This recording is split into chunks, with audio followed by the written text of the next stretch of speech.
السلام عليكم ورحمة الله وبركاته.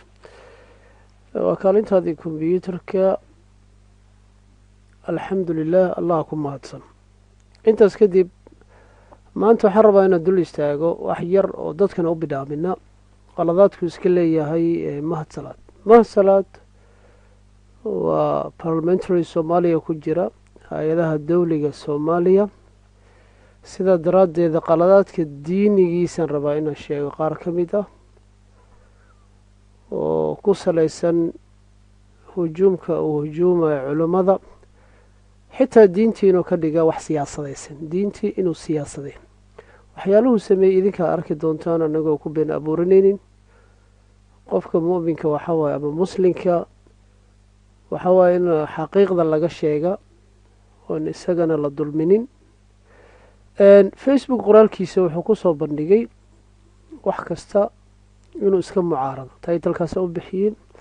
wuxuu leeyahy oohinta wadaadka wuxuu ku dhegan yahay sheekh kenyaawi xafidahullah iyo xaaska oo kale oo lagu magacaabo crocodile tears wax lala oohinta iyo xaaska dib buu ka faahfaahin doonaa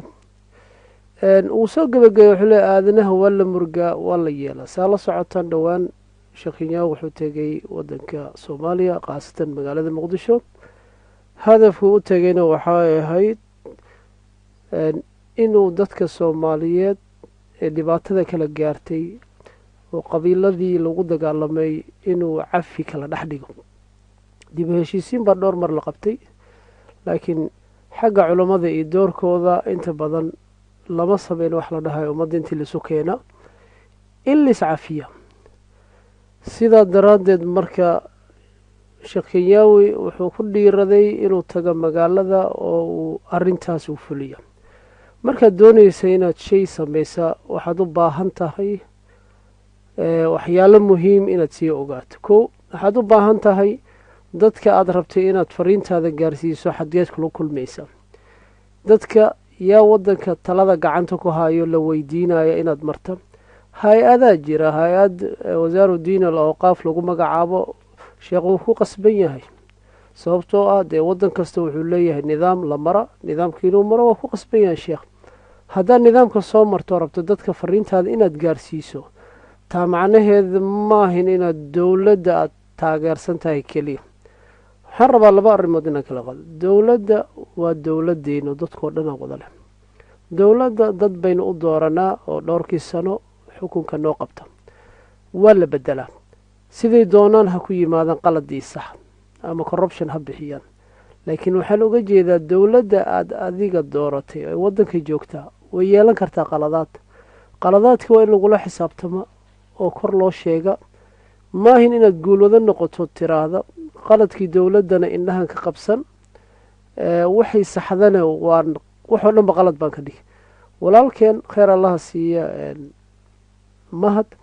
hadday dowladdu wax fiican qabata iyo hadday wax xun qabataba intaba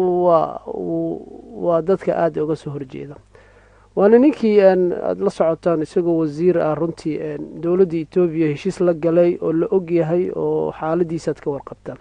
aniga mowduuca siyaasadeed ma raba inaan ka hadlo waxaan rabaa inaan walaalka tilmaamo qaladaadka diinigiisa oo loo jawaabo runtii in loo jawaabo muday facebookiisa fikirkiisa wuxuu ku sheegaa aan kala saarno diinta iyo siyaasad diinta min asiyaasa xabiibkeeni mustafa kalama saarin waa la socotaa qaa'id markuu yahay oo risaalo uu diraayo waraaqu u qori jiray madaxda caalimka fariimihiisuu gaarsiin jiray isagoo saxaabada qaar ka mida ama ugu sii dhiibi jiray sidaa daraaddeed markii horta mowqifka la dhahay diinta iyo siyaasadda hala kala saaro waa fikir meel kale ka soo duulay xaqiiqdaas inaad ogaataan wax diinta asal ku leeman wuxuu leeyahy siyaasiyiin ima keenin umana malaynaya haddana wuxuu leeyahay waxaan u mahad celinayaa inay ii qabteen howlka shirarka iyo garoonka kubadda cadka iyo koonis hay-adaha fulinta iyo kuwa koolka mid mid ayuu u tirnay waxaa mudan walaalkeen mahad waxaan xaaluusiisiinaa nebigu wuxuu leeyahy sala allahu calayhi wasalam xadiis imaam tirmidi aan rajeynaya inuu soo saaray oo ah dadka inaad uga mahad celiso ummadda qofkaana dadka uga mahad celin allah subxaana wa tacaala uma mahad celin sidaa daraaddeed waxa waaye in dadka ama gobolka degan ama magaalada degan qof kastoo walaal ah inaad tiraahdo diinteena maxaynu bartay qofka wanaag kuu sameeyey ku dheh jazaaka allaahu khayran waxaasoo dhan buu dafirayaa diintii haddaa siyaasad buu ka dhigay waaya haddaa usoo daadego marka hoolka sahalkii hore la qabtay hoolkiisa aad la socotaan wuu yaraay dad badan baa dhibaato ka soo gaartay sidaa daraaddeeda marka meel waasac oo dadka lagu wacdiyo in la helo mahad waxaa xasuusinaya nebiga wuxuuna amray sala allahu calayhi wasalam ciidaha inuuna amray in meelaha aan masaajida ahayn lagu tukado marka meelaha maxaa ka mid a baag weyn haddii la leeyahay meelo geeda xadiiqo oo bannaan haddaan leenahay waynagu yar tahay inta badan annaga oo waddankii amnigiisaana wax badan u suuragelinayn marka istaadiyo kooni haddii la tago ama istaadiyo muqdisho haddii la tago maxaa dhibaato ku jira oo dacwada diinta la gaarsiiyo miyaysan mudnayn in dadka soomaaliyeed muxaadaro iyo lagjar iyo waxay doonaan ay ku qabsan karaan iyagoo masaalixdooda diiniga iyo dunwaaniga loogu qabanayo halkaas miyaysan habboonayn mise wuxuu aaminsan yahay isaga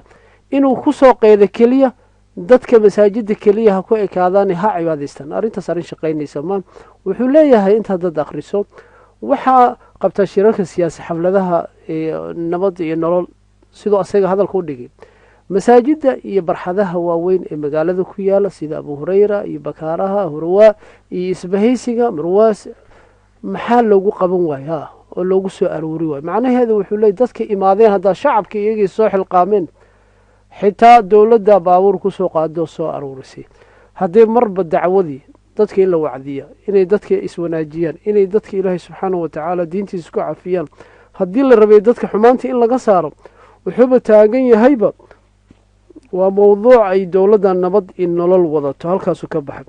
mahad waxaan xasuusinayaa hadduu cajaladan dhegaysanayo ilaahay subxaana watacaala ka cabso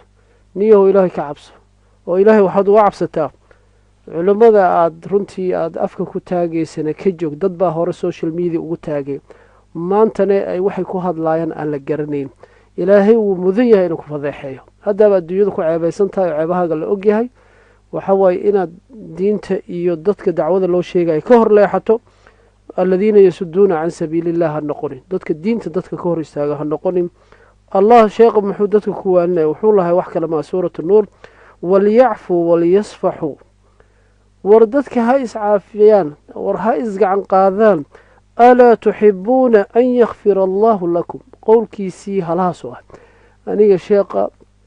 sheekhyaawi aniga muxaadara gooniya intaan la fadhiistay kama dhagaysan sheekh ima noqon laakiin waa culummada soomaaliyeed qof kastoo culummada soomaaliyeed ka saaran waajibaad baa naga saaran haddii nin uu u soo dhigta culummada oo yiraahda waan ijaafeynaya runtii magacu doona hal noqodo sumcaddu doona ha lahaado waa in runta loo sheego dowladda la mucaarado waa suuragal haddii dowladda ay wax qalad ka yihiin waan taageersana ani mowqifkaas in dowladda lagu soco hanaan sax ah dowladda iyo shaksiga waa kala duwan shaksiyada maamulka ra-iisul wasaaraha iyo madaxweynaha waa dad sanado kooban nala jooga hadday wax wanaagsan qabteenna ummadooda u qabteen waynu ku mahadsanyin hadday wax qaldeenna waxay qaldeen inaan saxnaana laga rabaa mooyaane inaan maantao dhan iyaga ku dhagaano waxba noo soo kordhi mayso shareecadeennina waxunan amartay wa atiicu allaha wa atiicu arasuul wa uli lamri minkum atiica ilaahay adeeca oo warkiisa maqla oo nebiga maqla sala allahu calayhi wasalam dadka madaxda idiin noqonaya amr soomaali hooyadii waa siyaasi oo aabbihii waa siyaasi oo ilmihii yar waa siyaasi ummadoo dhan baa wada siyaasi ummadda sida loo maamulo aada bay u adag tahay runtii marka mucaaradnimadaasi waxay ka tahay hebel kursiga iga kac keliya wax kaloo ka dambeeya oo laga fikiraya ma jirto waxaa isweydiin mudan waxa mucaarada maxaa waay amniga waddanka inuu qalqalgeliyo miyuu rabaa waa su-aashii kuwaad labo waxay rabaan inay jabhadeyntii ko iyo sagaashankii haddaan dib ugu noqdo afartii jabhadood e s d f iyo u s b iyo jabhaddii s n m iyo kuwa kaleba dhammaantoodaba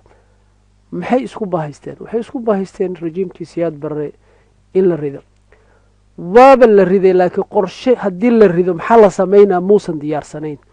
tii oo kale ayaad u malaysay qaladkaasoo kale inay 8 sano 9 sano ay nagu ridaan jahawareer siyaasadeed ayaad u malaysay walaalkii mahad waxaan leeyahay ilaahay ka cabso oo ah qaala rasuulu sala allahu calayhi wasalam wa ina alculamaaa warithatu alambiyaa sheekhan maskiinka culammadu ka mid yahay lam yarithuu mayse wa ana alambiyaaa ambiyadii lam yarisuu dinaaran walaa dirhaman diinaar iyo dirham maysan ka dhaxlin xabiibkeeni mustafa warisu lcilma cilmigay ka dhaxleen faman akhada bixadin waafir marka wuxuu tilmaamay xabiibkeenii haddii cilmigaasa qaadato waxaad qaabatay qeyb ka mid ah oo adiga adduunyadaada iyo aakhiradaada ku hagaysa marka sheekhan iska maskiinka ah oo u yimid dadka soomaaliyeed inuu qulubtooda isu soo furo inaad ku dheganaato tiraahdo sheekha hadduu run sheegayo muxuu annaga noogu imaan waayey waxaa waaye sheekha marka horene wuxuu u tegey arrimahaas dacwadana qof idin looga qaadanayo ma jirto adiga baarlamentary ahaw ama mucaarad ahaw howl adig ku taalo culimmadoo la maago waa dulmi adulmu dulmi yowma alqiyaama maalinka waa dulmi ma waxaan daawan karnaa haddaan nahay shacab culimmada dadkii walaalaynaysa oo la leeyahay maxay u samaynayaan warkiisa waa sidaas markaan fiiriyey isku soo duduub mahad salaad warkiisa waxaa waaye culimmada dadka walaalaynaysa maxaa dadka loo walaalayn oo fowdadii ha jirto oo waddanka qalalaasaha lagu jiro oo moryaantii ha soo noqoto miyaad jeceshahay sidaas ma waxaad dadka ka soo horjeedaa dadka inay noolaadaan ma waxaad diidan tahay in dadka soomaaliyeed wax loo sheego ma waxaad diidan tahay in ummadda soomaaliyeed qaladaadkoodii la saxaa inay dadka iscafiyaan miyaad diidan tahay ilaahayna qur-aanku wuxuu ku leeyahay man axya annaasa reer bani asri markii laga soo sheekiyey man axya annaasa fakaannama axya annaasa jamiican hal qofkii noolay wuxuu la mid yahay ummadoo dhan inay noolaad mahad waxaan ku leeyahay ilaahi subxaana watacaala intaad ugu toobad keento kala saar siyaasadda iyo waxaanaad isku qasayso ah in diinta ilaahay subxaana watacaala ad mucaarad difaaca diinta sheekha aayad iyo xadiis ayuu noo akhriyey oo hal iscafiyuu yidhi waa nas qur-aanka ku cad sidaan tilmaamayba oo nebigu wuxuu leeyay sala allahu cafa man dalamak wawasala man qatacak cafi qofka ku dulmiyey marka waa nas qur-aanka ku cad marka diinta la mucaarado maha salaado adiga uma horeynin diin la mucaarado adiga uma horeynin ilaahay intaad ka cabsato intaad ka toobad keento apologize waa inaad ka bixiso tiraahdo masaladaas waan ku gafay ya